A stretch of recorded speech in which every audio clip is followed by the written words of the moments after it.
Assalamualaikum warahmatullahi wabarakatuh. Bertemu lagi kita dalam mata kuliah Sistem Informasi Manajemen. Pada pertemuan kali ini kita akan membahas chapter 8 atau bab 8, yaitu mengenai Information in Action atau informasi dalam aksi. Dan ini adalah tujuan pembelajaran kita. Silakan nanti dibaca. Kita langsung masuk ke dalam inti materi kita pada hari ini.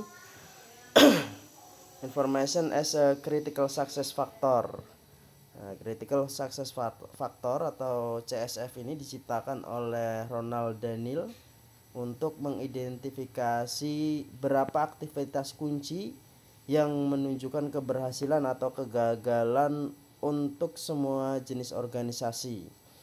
Sedangkan sistem pemrosesan transaksi adalah sistem informasi yang mengumpulkan data yang menggambarkan aktivitas perusahaan, mengubah data menjadi informasi, dan membuat informasi tersebut tersedia bagi pengguna baik dalam maupun di luar perusahaan. Jadi memang sistem informasi ini berfungsi untuk membantu perusahaan, ya kan, untuk mengolah data-data yang mereka miliki untuk menjadi sebuah informasi yang bermanfaat, ya kan, bagi para penggunanya, baik pihak manajemen maupun pihak luar, ya, baik pihak luar manajemen. Nah, aplikasi bisnis pertama yang diinstal di komputer juga di sistem pengolahan data elektronik atau EDP dan sistem informasi akuntansi. Nah, ini ya. Ini gambarannya. Sistem distribusi adalah transaction processing system yang digunakan oleh perusahaan distribusi. Nah, jadi dalam perusahaan itu ada banyak sekali, ya. Perusahaan itu sendiri adalah sebuah sistem, ya, dimana dalam sistem tersebut di dalamnya ada sub-subsistem, ya. Di antaranya kemudian ada sistem distribusi, ya. Ini adalah transaction process system yang digunakan oleh perusahaan distribusi. Nah, perusahaan distribusi ini mendistribusikan produk atau layanan kepada pelanggan mereka, ya. Kami akan menggunakan diagram alir data atau DFD untuk mendokumentasikan sistem.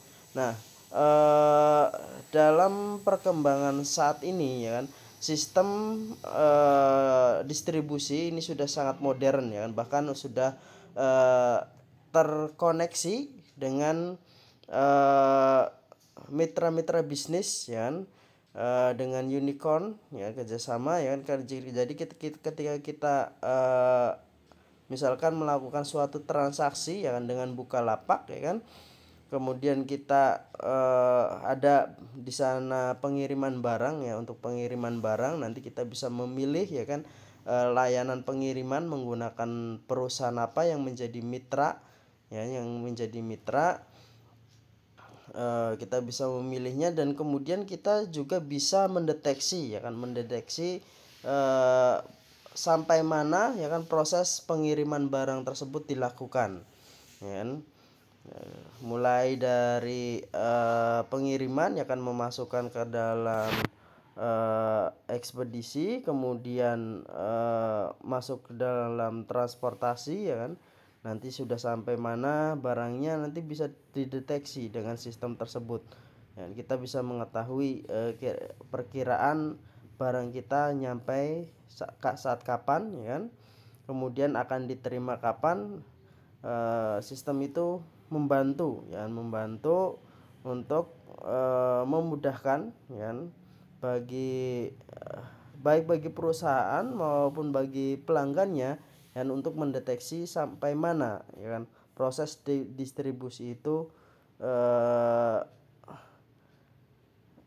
sampai, ya kan. Ini memang sistem distribusi ini, ya, mulai dari customer, ya kan. Customer bisa mendeteksi, ya kan, misal customer melakukan sales order, ya kan, kemudian ada proses pembayaran, ada pernyataan istilahnya pembayaran itu telah diterima, ya kan, kemudian muncul invoice dan kemudian barang itu kemudian dikirimkan, ya kan. Nah, ini gambarannya ya, ada di sini ada distribution system ya, kemudian ada pihak manajemen, kemudian ada customer, ada supplier, ada material stockroom, ya kan. Ini adalah pihak-pihak yang terkait, ya kan, dalam transaksi yang terkait dengan distribusi, ya kan. Jadi kita misalkan transaksi online, ya kan.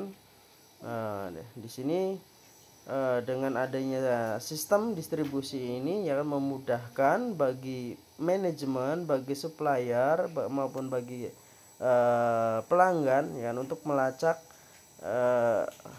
proses distribusi tersebut. Ini ya.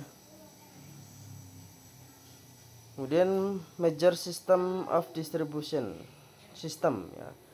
Sistem yang memenuhi pesanan pelanggan, kemudian sistem entry, ya, pesanan memasukkan pesanan pelanggan ke dalam sistem, kemudian sistem persediaan memelihara catatan persediaan, ya, kita mengasih info berapa persediaan yang dimiliki, kemudian butuh stok lagi atau tidak, ya kan.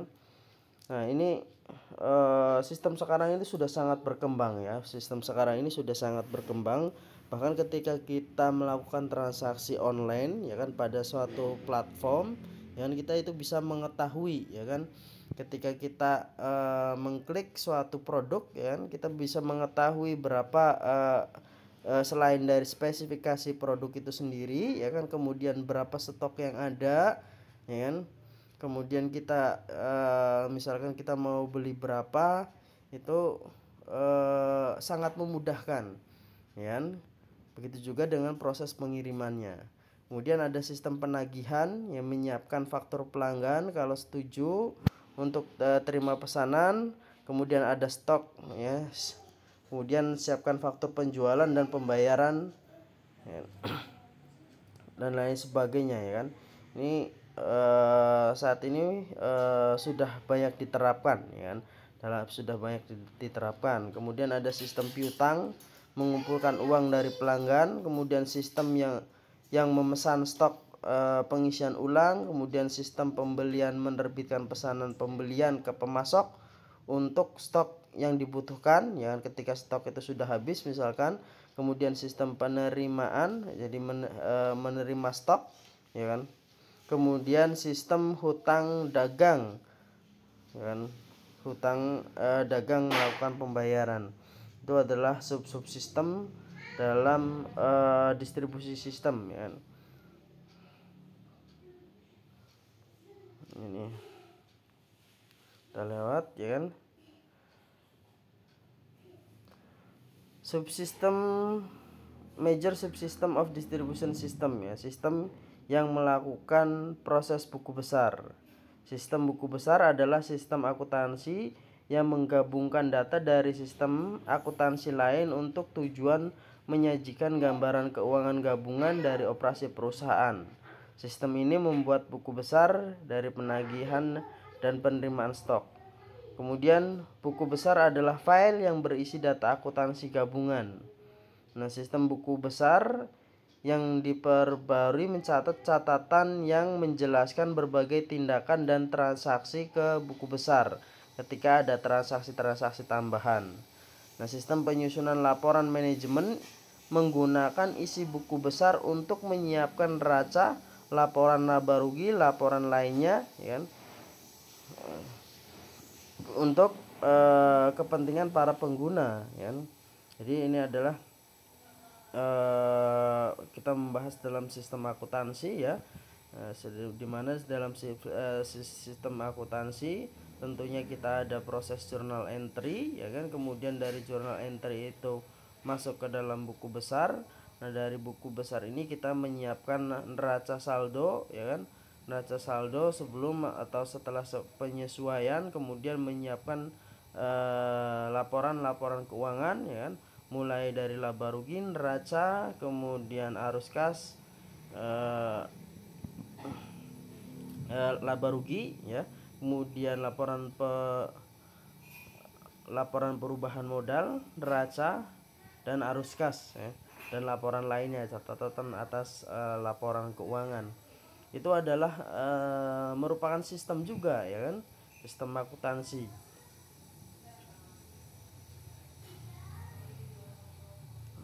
Kemudian organization information system, sistem informasi organisasi ini dikembangkan untuk memenuhi kebutuhan informasi yang berkaitan dengan bagian-bagian tertentu dari organisasi.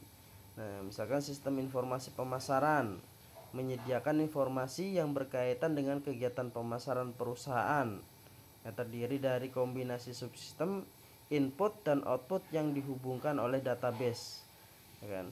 Ini adalah jadi dalam sebuah sistem informasi organisasi itu ada subsistem, ya kan, yang memang dibuat, ya kan, yang digunakan untuk menyediakan informasi yang berkaitan dengan aktivitas-aktivitas dalam segmen organisasi tersebut, ya kan. Di antaranya adalah sistem informasi pemasaran, sistem informasi produksi, ya kan, dan lain sebagainya, ya kan. Misalkan di sini ada marketing information system. Ini juga merupakan subsistem dari sistem informasi organisasi. Subsistem keluaran menyediakan elemen-elemen penting dalam bauran pemasaran. Bauran pemasaran itu terdiri dari 4 bahan utama yang dikelola manajemen untuk memenuhi kebutuhan pelanggan dengan keuntungan. Kemudian sistem produk ini menyediakan informasi tentang produk perusahaan. Kemudian subsistem tempat menyediakan informasi tentang jaringan distribusi perusahaan. Kemudian subsistem promosi ini menyediakan informasi tentang iklan perusahaan dan aktivitas penjualan pribadi. Kemudian subsistem harga membantu manajer membuat keputusan penetapan harga. Subsistem campuran ini terintegrasi memungkinkan manajer untuk mengembangkan strategi yang mempertimbangkan efek gabungan dari bahan-bahannya. Ini jadi dalam suatu organisasi ada subsistem, ya kan. Kemudian dalam subsistem ada turunannya lagi yang menjadi subsistem tersebut, ya kan. Ya, ini di marketing saja, ya kan, kita sudah membutuhkan banyak sekali sistem, ya kan. Banyak sekali sistem yang dibuat untuk menyediakan informasi-informasi yang dibutuhkan bagi segmen dalam organisasi tersebut, ya kan, sesuai dengan tanggung jawabnya, ya.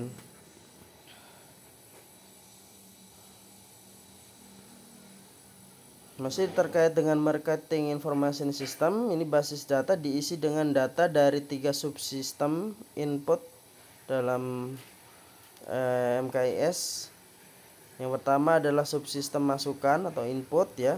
Subsistem pemrosesan transaksi ini mengumpulkan data dari sumber internal dan lingkungan atau eksternal dan memasukkan data ke dalam database. Kemudian subsistem riset pemasaran ini mengumpulkan data internal dan lingkungan dengan melakukan studi khusus, ya, hasil penelitian atau pihak lain yang melakukan riset untuk dijadikan database. Jadi proses riset itu bisa dilakukan oleh pihak internal maupun pihak eksternal, ya kan. Dan semua hasil dari penelitian tersebut, ya kan, akan dimasukkan ke dalam database. Kemudian subsistem intelijen pemasaran ini mengumpulkan data lingkungan yang berfungsi untuk menginformasikan manajemen tentang aktivitas pesaing dan pelanggan perusahaan serta elemen lain yang dapat mempengaruhi operasi perusahaan. Jadi ini subsistem yang khusus untuk eksternal, ya kan, mengumpulkan data-data dari lingkungan, ya kan, terkait dengan aktivitas pelanggan, aktivitas dari para kompetitor, ya kan. Kemudian Other Organization Information System, sistem informasi sumber daya manusia, ya, memberikan informasi kepada manajer di seluruh perusahaan mengenai sumber daya manusia perusahaan, HRD, ya, Human Resource Kemudian sistem informasi manufaktur atau bagian produksi ini memberikan informasi kepada manajer di seluruh perusahaan mengenai operasi manufaktur perusahaan. Kemudian ada sistem informasi keuangan, memberikan informasi kepada manajer di seluruh perusahaan mengenai aktivitas keuangan perusahaan. Ini sub-subsistem ya, dalam masih membahas tentang terkait dengan sub-subsistem. Kemudian the executive information system. Nah, ini sistem informasi eksekutif yang adalah sistem informasi yang memberikan informasi kepada manajer tingkat atas ya, paling atas tentang kinerja perusahaan secara keseluruhan. Juga disebut sebagai sistem pendukung eksekutif atau executive support system. Jadi sistem yang digunakan oleh manajer-manajer tingkat atas ya untuk mengetahui terkait dengan kinerja perusahaan, baik itu dari manajer pemasaran, manajer produksi ya kan, atau manufaktur ya kan, kemudian HRD dan lain sebagainya.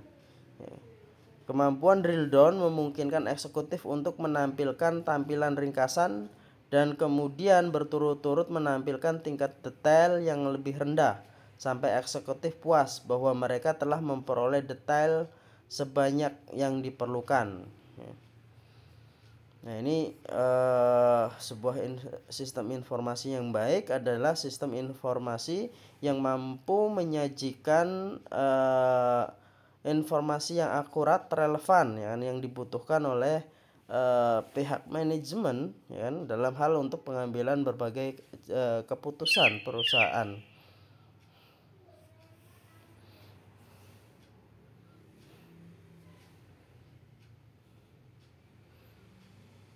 Apalagi kalau misalkan struktur organisasinya adalah struktur organisasi unit bisnis ya kan, dimana kewenangan-kewenangan beberapa kewenangan dari unit bisnis itu maksudnya unit bisnis itu diberi kewenangan lebih ya kan, diberikan kewenangan lebih ya, dimana manajer unit bisnis di situ ya seperti mereka mengelola perusahaan tersendiri ya baik dalam kegiatan pemasarannya maupun produksinya ya, sehingga CEO ya kan, di situ membutuhkan sebuah sistem informasi yang mereka butuhkan ya kan untuk mengetahui kinerja unit bisnis itu ya kan.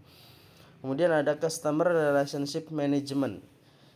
Manajemen hubungan pelanggan adalah manajemen hubungan antara perusahaan dan pelanggannya sehingga baik perusahaan dan pelanggannya ini menerima nilai maksimum dari hubungan tersebut. Ya, ini adalah sistem informasi ya kan yang menghubungkan pihak manajemen dengan pelanggannya untuk mengetahui ya kan berbagai informasi ya kan terkait dengan kepuasan, misalkan kepuasan pelanggan terhadap pelayanan atau produk perusahaan dan kebutuhan-kebutuhan lainnya. Nah, sistem CRM ini mengumpulkan data pelanggan dalam jangka panjang 5 tahun, 10 tahun atau lebih ya kan, menggunakan data tersebut untuk menghasilkan informasi bagi pengguna ya kan. Ini gudang data ya. Kemudian data warehousing. Ya, data warehouse ini menggambarkan penyimpanan data yang memiliki karakteristik sebagai berikut. Kapasitas penyimpanannya besar. Data dikumpulkan dengan menambahkan catatan baru sebagai lawan tetap terkini dengan memperbarui catatan yang ada dengan informasi baru. Kemudian tanggal mudah diambil. Tanggal digunakan semata-mata untuk pengambilan keputusan, bukan untuk digunakan dalam operasi harian perusahaan. Data mart adalah database yang berisi data yang hanya menggambarkan segmen operasi perusahaan. Ini gudang datanya ya. Jadi berbagai data disimpan dalam gudang data ini. Data warehousing adalah pembuatan dan penggunaan data warehouse atau data mart. Sumber data primer adalah TPS ya, Transaction Processing System, dan data yang diperoleh dari sumber lain baik internal maupun lingkungan. Jadi setiap data yang diindikasikan memiliki nilai potensial dalam pengambilan keputusan. Jadi seperti yang tadi sudah dijelaskan bahwa data itu bukan hanya diperoleh oleh pihak internal saja, akan tetapi dapat juga diperoleh dari lingkungan ya. Misalkan dalam proses riset ya kan, riset itu penelitian itu bisa dilakukan oleh perusahaan ataupun pihak lain ya kan, yang hasil risetnya nanti bisa dimanfaatkan oleh perusahaan ya kan, untuk pengambilan keputusan ya, untuk pengambilan keputusan. Kemudian staging area adalah tempat data mengalami ekstraksi, transformasi, dan loading, disingkat dengan ETL. Ekstraksi, transformation, and loading ya. Nah, masih dalam data warehousing system, proses ekstraksi menggabungkan data dari berbagai sumber. Ya, berbagai sumber ya. Nah, tadi sumbernya yang namanya gudang data ya, sumbernya dari berbagai macam ya. Kemudian proses transformasi ini membersihkan data, memasukkannya ke dalam format standar dan menyiapkan ringkasan.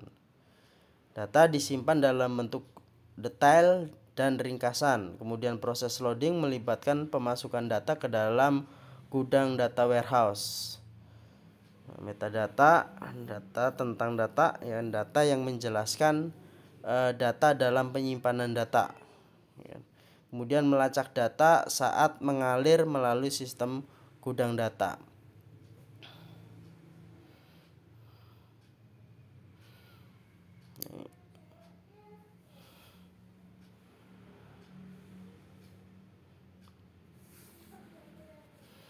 Penyimpanan data dalam warehouse data repository ya, tabel dimensi menyimpan data pengidentifikasian dan deskriptif ya kan.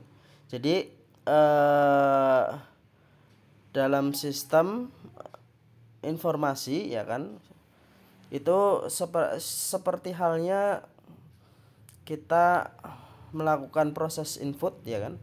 Jadi ada, kalau misalkan kita menggunakan sebuah software ya kan, itu biasanya kita ada menu input tersendiri ya.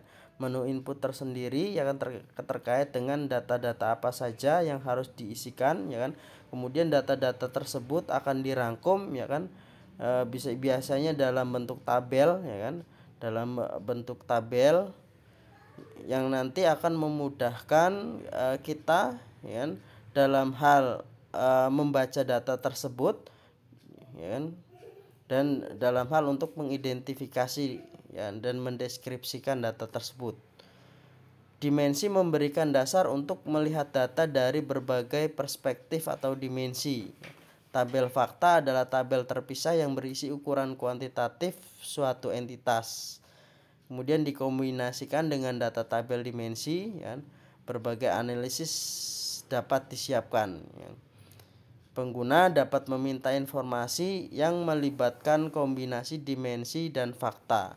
Jadi data-data yang telah disajikan dalam bentuk tabel ini bisa digunakan sebagai bahan ya kan, untuk kita melakukan berbagai analisis ya, sesuai dengan kebutuhannya tentunya.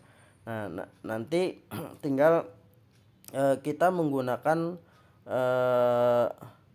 jadi pengguna informasi ini dapat meminta ya kan, istilahnya data yang dibutuhkan ya kan, kombinasi data yang dibutuhkan atau fakta yang dibutuhkan untuk melakukan sebuah analisis ya kan, terhadap suatu informasi ya kan, yang nanti akan bermanfaat dalam hal untuk pengambilan keputusan. Nah, ini adalah sampel dimension table. Ada customer number ya kan, kemudian customer name ya kan, nomor HP-nya, email ya kan, kemudian daerahnya ya, kemudian alamatnya. Itu adalah beberapa data yang harus diinput ya, diinput ke dalam sistem ya, sehingga data itu terkumpul dan nanti akan disajikan dalam bentuk tabel dimensi, ya kan? Tabel dimensi. Ini sangat dibutuhkan sekali, ya kan, istilahnya terutama data-data konsumen, ya kan. Namanya siapa, misalkan tempat tanggal lahirnya, nomor HP, alamat email, kemudian tempat tinggalnya, ya kan. Ini dengan data-data ini kita istilahnya bisa melakukan, ya kan, bisa menggunakan data-data tersebut, informasi tersebut, dan untuk sebagai bahan, ya kan, dalam berbagai pengambilan kebijakan atau pengambilan keputusan, ya kan.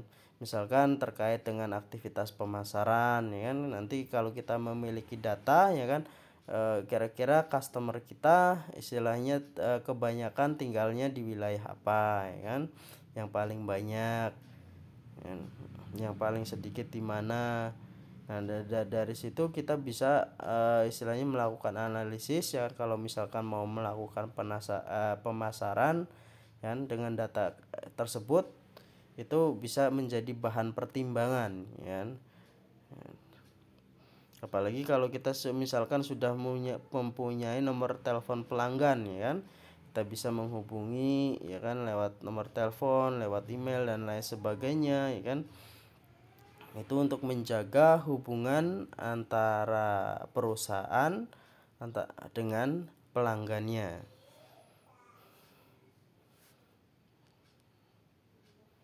Nah, ini ya.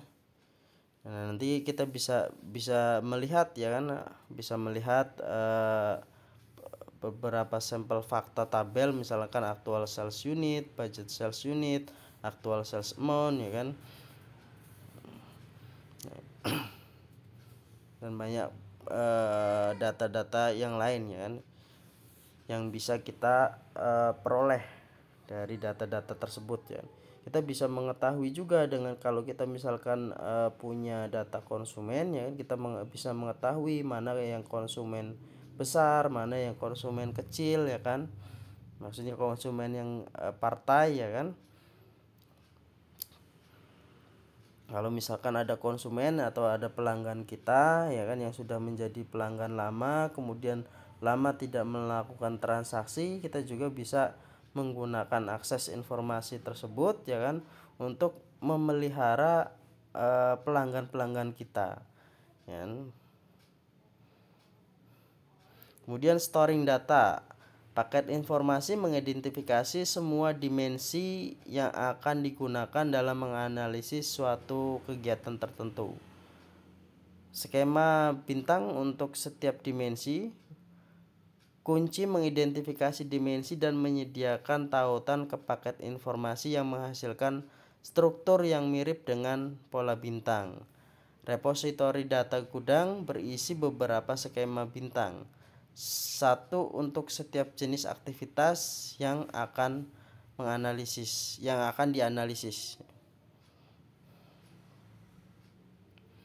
Nah, ini ya, information package format, ada misalkan dimensi nama, ya kan.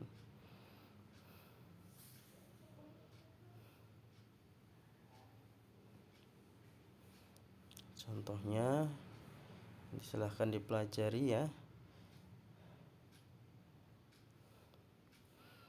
Nah, dengan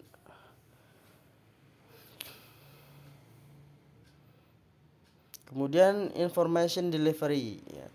Telusuri ke bawah, proses menavigasi ke bawah melalui tingkat detail. Roll up memungkinkan pengguna untuk memulai dengan tampilan detail dan kemudian meringkas detail ke tingkat ringkasan yang semakin tinggi.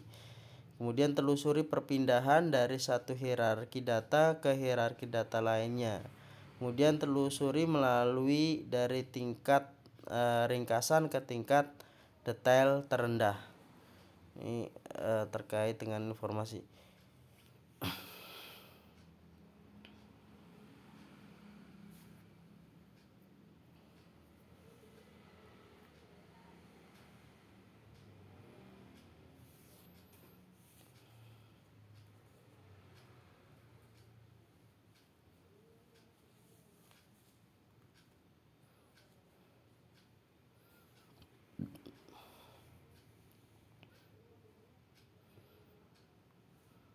Ya, dengan data-data itu kita bisa melakukan berbagai penelusuran, ya kan.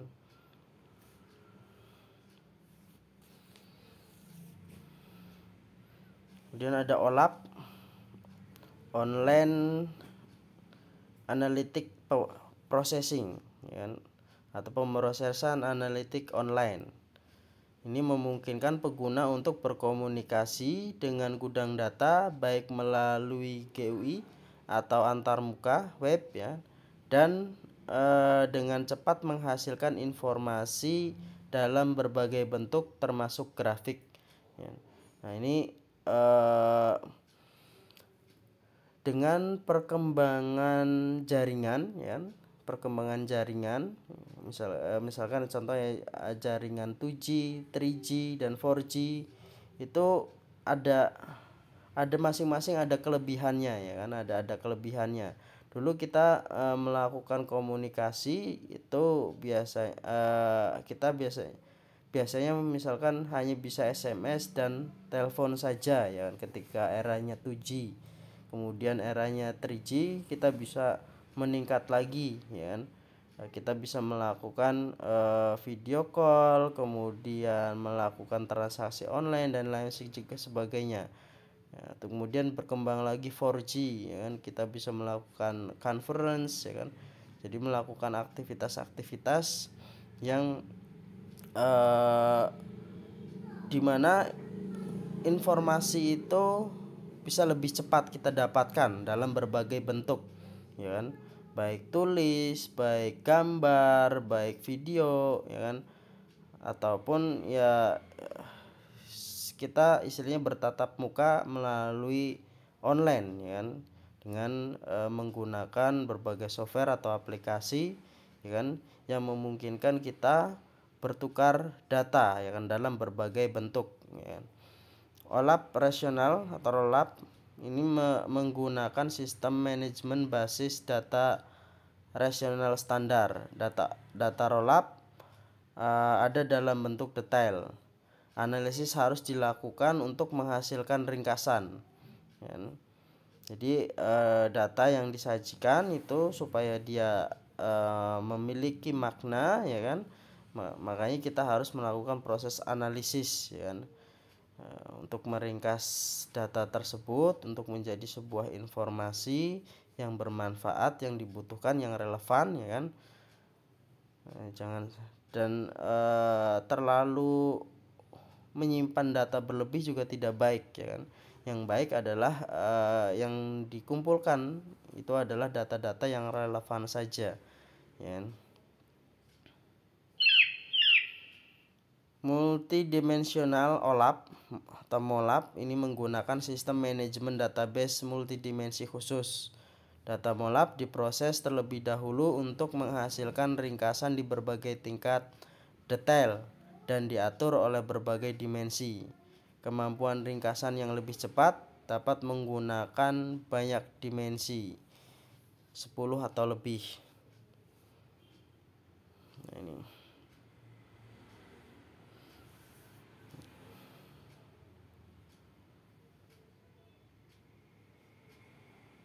Ya, perkembangan sistem informasi saat ini sudah sangat berkembang sekali, ya. Kita bisa melakukan tukar data dalam berbagai bentuk, ya kan, bisa melakukan komunikasi dalam berbagai bentuk baik tulisan, gambar, video, conference, ya kan. Kita bisa bertukar grafik dan lain sebagainya, ya. Dan dengan adanya teknologi 3G, 4G, ya kan, memungkinkan kita melakukan suatu transaksi secara online, ya kan, secara online. Kemudian juga perkembangan teknologi nirkabel, ya kan. Kalau dulu kita mengakses internet itu, ya kan, membutuhkan kabel, ya kan, untuk bisa mengakses internet. Adapun wifi, ya kan, perkembangan wifi itu terbatas, ya kan, areanya terbatas, di mana kita hanya bisa mengakses pada area tertentu saja, ya kan. tidak bisa. Tapi dengan adanya perkembangan teknologi sekarang, ya kan, kita bisa mendapatkan akses internet, ya kan, tanpa menggunakan kabel, ya kan. HP-HP sekarang, ya kan, HP Android ataupun HP iOS, ya kan, itu sudah memungkinkan dengan teknologi nirkabelnya, ya kan, memungkinkan kita mengakses internet dimanapun, ya, selagi kita mendapatkan akses sinyal, ya, yang memadai, ya, sehingga kita bisa melakukan transaksi dimanapun, ya. Kemudian data mining adalah proses menemukan hubungan dalam data yang tidak diketahui oleh pengguna. Verifikasi hipotesis dimulai dengan hipotesis pengguna tentang bagaimana data terkait. Nah, pemrosesan pengambilan dipandu sepenuhnya oleh pengguna. Informasi yang dipilih tidak lebih baik dari pemahaman pengguna tentang data. Cara tradisional untuk menanyakan database.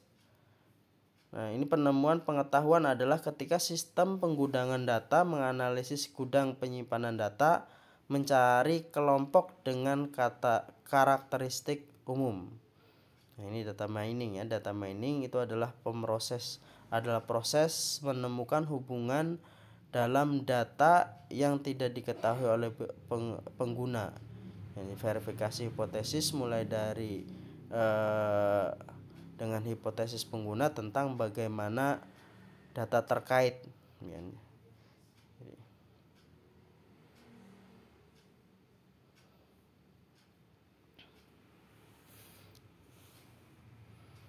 Data mining itu berarti kita mengambil, ya kan, istilahnya mengambil beberapa data dari gudang, ya, dari gudang data, ya kan, untuk kemudian diproses, ya kan, menjadi suatu informasi yang bermanfaat.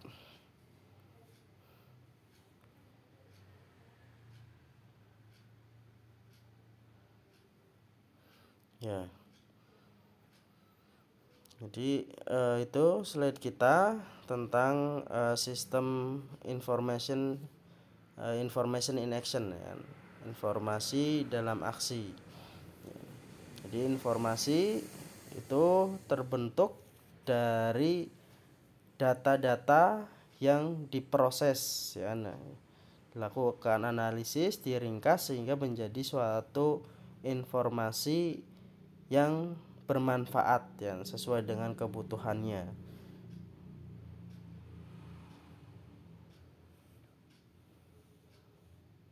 Jadi sebaiknya data yang disimpan oleh perusahaan itu adalah data-data yang relevan, ya.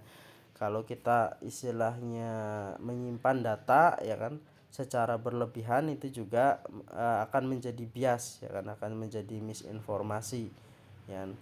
Dengan data-data yang tidak penting, ya misalkan tidak berhubungan dengan perusahaan, ya, tidak ada manfaatnya dengan perusahaan, ya sebaiknya tidak disimpan, ya kan, tidak disimpan, ya. Menyimpan data terlalu banyak juga tidak baik. Jadi yang bagus adalah kita menyimpan data-data yang relevan, ya, yang memiliki hubungan.